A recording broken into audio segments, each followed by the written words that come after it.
Y estamos en conexión con Bruselas. Señor Lobo, algo sobre Colombia vienes a Sí, traernos. sí, sí. Yo creo que, bueno, tenemos un poco esta parte latinoamericana que siempre que ocurre algo con nuestros hermanos del otro lado del charco, lo comentamos.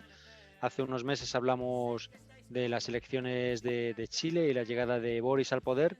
Y hoy, ahora mismo, están votando 38 millones de colombianos para posiblemente cambiar el rumbo de la historia. ¿Y por qué digo esto? Porque desde 1958 es la primera vez que la izquierda tiene posibilidades reales de llegar al poder en Colombia. Desde el año 1958 en Colombia ha habido una alternancia de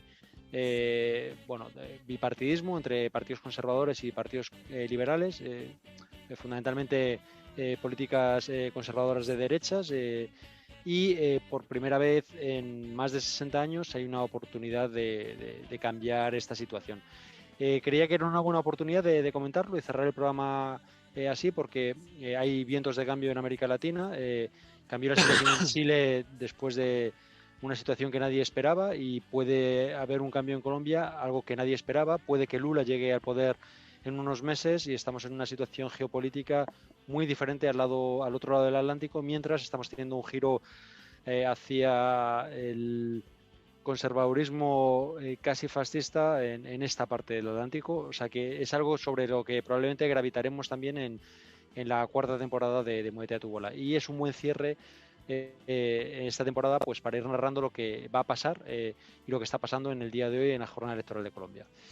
Y así sin más dilación, pues lo que he explicado, ha habido una alternancia desde el 58 de partidos conservadores y liberales.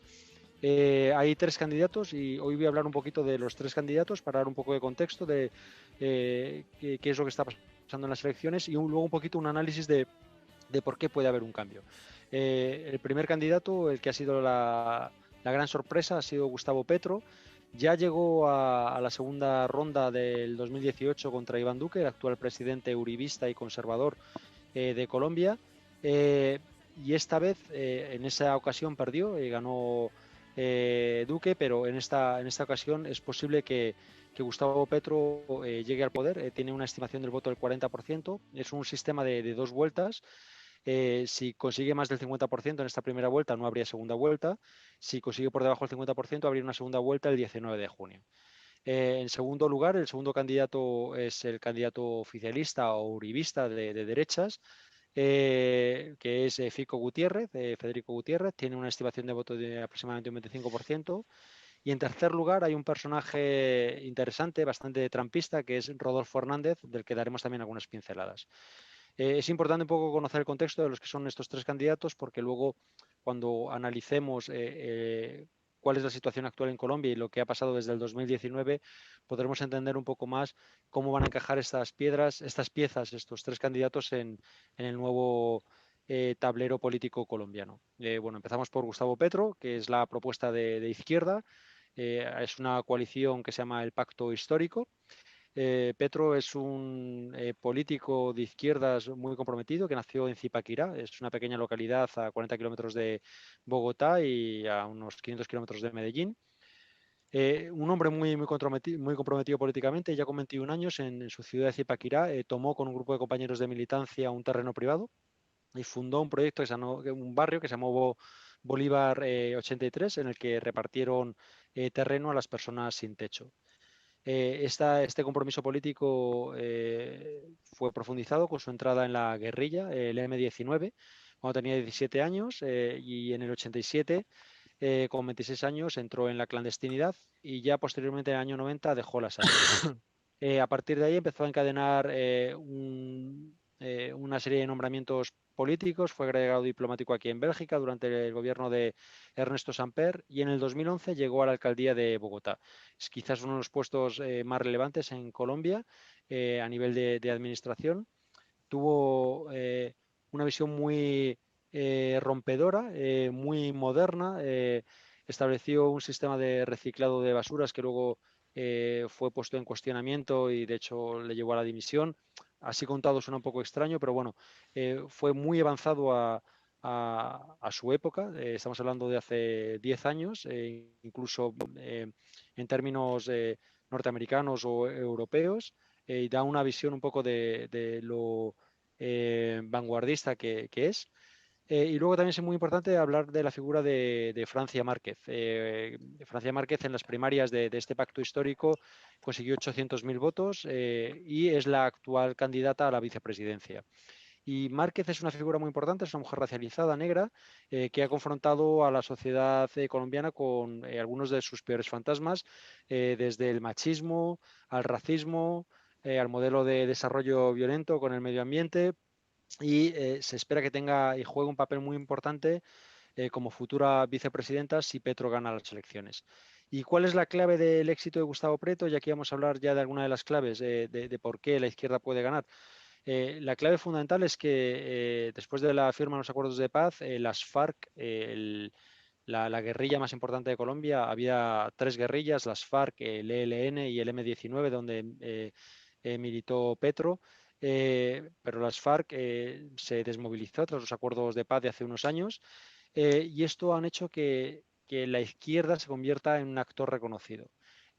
Hasta hace muy poco en Colombia, ser de izquierdas quería decir que eras guerrillero, básicamente, con todo su peso que conllevaba. Y eso hacía que a nivel de proyección política la izquierda haya estado muy castigada, y mientras ha habido gobiernos progresistas en casi toda América Latina, no ha sido el caso en el caso de Colombia desde el año 58. Y esa es una de las claves. Y a esto hay que unirle las protestas que se dieron en Chile y también en Colombia en el año 2019 y en el año 2021, de las que ya hablamos en anteriores temporadas. Esto es un poco el primer candidato y su contexto político y por qué puede llegar al poder con Francia Márquez y los acuerdos de paz y la desmovilización de las FARC. Una Segundo cosa, candidato. señor Lobo, Sí. solo quería añadir el titular de hoy del Mundo en, sobre las elecciones de Colombia, que decía desconfianza y riesgo de vuelco a la izquierda en las elecciones de Colombia. Y riesgo de vuelco a la izquierda en las elecciones de Colombia. Vale. Era, Pues ahora vamos a hablar, está muy bien llevado, muchas gracias, Xavi, porque bueno, ahora vamos a hablar del candidato uribista. Cuando hablo del uribismo, bueno, todos conocemos a Álvaro Uribe, presidente de Colombia, muy de la línea de Aznar, en el sentido de radicalidad, de derechas, de mano dura, de fuerzas armadas, de lucha violenta y confrontación violenta contra los problemas sociales, y ha dejado una imprenta y una impronta muy, muy fuerte en la sociedad y ha marcado mucho los devenires de la derecha colombiana y de lo que se conoce como el uribismo. El candidato uribista es Federico Gutiérrez. Hay un hecho que le define muy bien. En el año, bueno, él es alcalde de Medellín y en el año 2019 hay un edificio, se llama el edificio Mónaco, en una de las zonas más pudientes de Medellín, que pertenecía a Pablo Escobar. Tenía una cancha de tenis, un búnker y demás. Y lo derrumbó. Lo derrumbó, y entonces para algunos era o representaba un símbolo de la lucha contra la impunidad, y para otros no fue más que un espectáculo político, pero nos da un poco la medida de lo que es este candidato y de esa espectacularidad que a veces busca la derecha y que también ocurre en el caso de Colombia. De cualquier forma, Fico Gutiérrez en el 2016 llegó a la alcaldía de Medellín de forma un poco inesperada y siempre ha jugado con esta carta diciendo que es independiente, no es un títere de Álvaro Uribe, como sí lo es Iván Duque, el actual presidente, a pesar de que su línea económica es muy similar al uribismo. El narcotráfico es el causante de todos los problemas, acabando con el narcotráfico por la vía armada se va a acabar con todos los problemas, y luego la bajada de impuestos a los ricos, ya que si a los ricos les va bien, a todo el mundo le irá bien. Es la receta neoliberal que nos ha infectado desde las épocas de Margaret Thatcher y Ronald Reagan, lo que llaman los trickle-down economics, lo de que si los ricos, las migajas no llegan a los pobres, entonces si los ricos tienen más teoría de la migajas, derrama. más no van exactamente. Y luego hay que hablar de un tercer candidato Perdóname un pequeño apunte en este sentido. Uribe también es un gran terrateniente en Colombia. Y esto no es un detalle cualquiera, puesto que uno de los principales problemas con las guerrillas era la propiedad de la tierra. Exactamente, no es un detalle menor, exactamente. Y de hecho con las FARC De hecho, pasa un poco como lo de ETA. El uribismo lleva muy mal y a Iván Duque lleva muy mal los acuerdos de paz. No les viene bien políticamente. Les interesaba tener un enemigo como las FARC. Y entre otras cosas porque las FARC consideraban el territorio comunal, están contra la propiedad privada, tienen un origen marxista, tiene partes muy oscuras también, por supuesto, la lucha de las FARC, pero la lucha contra la propiedad privada era uno de los elementos clave de las FARC y eso hacía que con los intereses de los terratenientes, del uribismo y de la derecha en general, pues chocaran y por eso es un dato también muy a tener en cuenta. De cualquier forma, el tercer candidato, que es Rodolfo Hernández, lo llaman la derecha antisistema, es el trumpismo. Es el Trump colombiano. De hecho, este hombre se presentó a las elecciones de Bucaramanga, que es una pequeña localidad de la provincia de Santander. Este hombre votó y se fue a Nueva York, que tiene ahí un piso. Y con la sorpresa de que ganó las elecciones a la alcaldía de Bucaramanga, le pilló en Nueva York, entonces se volvió. Quiero decir con esto que no tenía ninguna confianza en ir a ganar. De hecho, las expectativas de voto le dan un 5%. Pero bueno, llegó y asumió la alcaldía de Bucaramanga. Y lo que alega es que él es un constructor, es un hombre rico y que al ser rico no necesita robar fondos públicos. Esto, de nuevo, nos da un poco la medida del tercer candidato en las elecciones de Colombia, este Me Rodolfo recuerda Hernández. mucho a Esperanza Aguirre esa frase. Es un tío terrible, insultos, exabruptos, llama a los políticos ratas, separándose él de la clase política. Ha llegado a decir que admiraba a Adolf Hitler. Llegó a golpear a un opositor en Bucaramanga, lo que le llevó a la suspensión de su cargo. Pero ha logrado interpelar a los sectores populares desencantados con la política, esos que se movilizaron en 2019-2021 y que nos recuerda mucho a las bases populares que defienden a Trump y a Vox y a Orbán y a estas corrientes populistas de extrema derecha. Hay un cuarto candidato que es Sergio Fajardo, que es el centro, pero bueno, no tiene ninguna posibilidades. Realmente el pastel se va a repartir o se va a luchar entre Fico Gutiérrez del uribismo y Gustavo Petro, la gran esperanza de la izquierda colombiana. Y ¿Cómo es cómo es el sistema electoral que tenemos? son dos Segunda vuelta, dos vueltas. vueltas. Dos vueltas. La primera vuelta es ahora. Si se llega a más del 50% de los votos, no hay segunda vuelta. Si Petro no consigue el 50% de los votos, hay una segunda vuelta el 19 de junio. ¿De Y en esa acuerdo? segunda vuelta como que tiene pinta que Es, los es, trampistas se unen al uribismo y... ¿no? Están lejos, está muy lejos. El uribismo tiene un 25% de los votos. El trumpismo no llega al 5%. Gustavo Petro debería ganar las elecciones. Pero bueno, también sabemos los tejemanejes de la oligarquía y la derecha latinoamericana, que es igual aquí, ¿eh? O sea, tampoco estamos haciendo una diferenciación de los contextos políticos que ocurren en ambos lados del Atlántico. Un tamallazo versión colombiana y está todo arreglado. Podría, pero es improbable. ¿Por qué? Y esto me ha dado pie a explicar un poco las tres claves, ¿vale?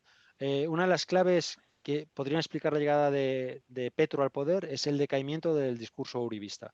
En las elecciones del 2018, en las que hablaba que llegó a la segunda vuelta Iván Duque contra Petro, eh, esto nos va a traer recuerdos. Las acusaciones eran tremendas, era un exguerrillero, entonces decían que era una amenaza para el país, especialmente en materia de seguridad nacional, que iba a establecer las condiciones políticas y sociales de Venezuela, que al final era aliarse con el castrochavismo. Nosotros lo llamamos bolivarianos, allí le llaman castrochavismo.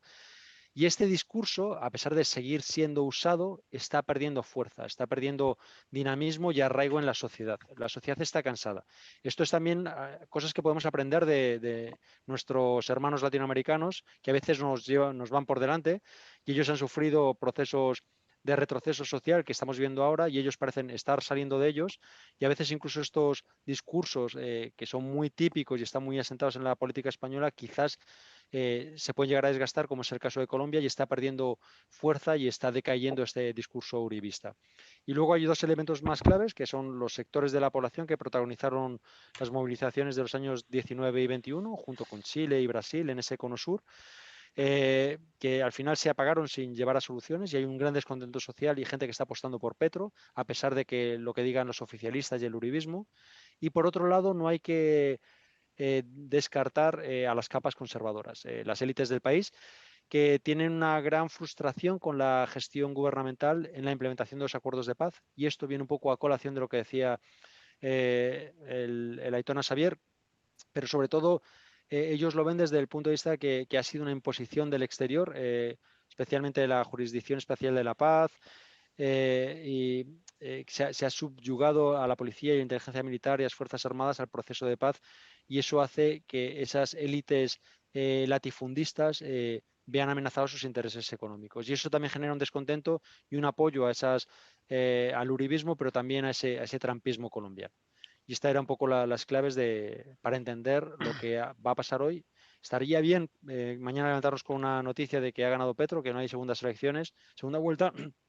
Aún así, parece que Petro y Francia van a ser el tándem que gobierne Colombia y que por fin haga que cambie la situación y cambie en todo el cono sur. Solo una No, antes de puntualización. que sea lo que tengas que decir, Aitona Xavier, es que es buenísimo el señor Lobo, porque él pensaba que inmediatamente yo iba a dar paso a tándem perfecto, y entonces ha dicho, enlazo diciendo, este va a ser el tándem que gobierne, pero Aitona Xavier, tú primero ibas a decir algo, sí, por favor. No, simplemente que además Te la de había todo lo que ha dejado dicho, votando, Gallello, Pero Aitona Xavier ha tenido que decir algo en medio, ¿y qué vamos a hacerle? bueno, lo digo rápido porque además no tenemos tiempo. Además de todo lo que ha comentado el señor Lobo, Duque cometió un error muy grave en los disturbios de 2019, que es muy típico también de la derecha, que es despreciar al manifestante. Respondió con represión cuando se iniciaron los disturbios y señalando al manifestante como responsable. Y eso la población lo vio muy mal, entre otras cosas por lo que has comentado, señor Lobo, que era el desgaste del uribismo. Con lo cual se amplificó muchísimo la revuelta, y al final Duque se vio obligado a renunciar a una reelección y decir, me voy a apartar, pero vamos a calmar los ánimos. Bueno, pues señor Lobo, Aitona Xavier, muchas gracias. Señor Lobo, una temporada más. Esperamos tenerle en la próxima temporada. Está el equipo de producción, sigue trabajando en sostenerle con nosotros. En los ceros. Sabéis que yo al Todo final radica en me los ceros. Aquí está el contrato, señor Lobo. ¿Sabe que tiene fecha de caducidad? ¿Me vais a hacer un Ramos? No sea un Ramos, no sea un Ramos. La cifra es 14 ceros. Con 14 ceros creo que lo tenemos.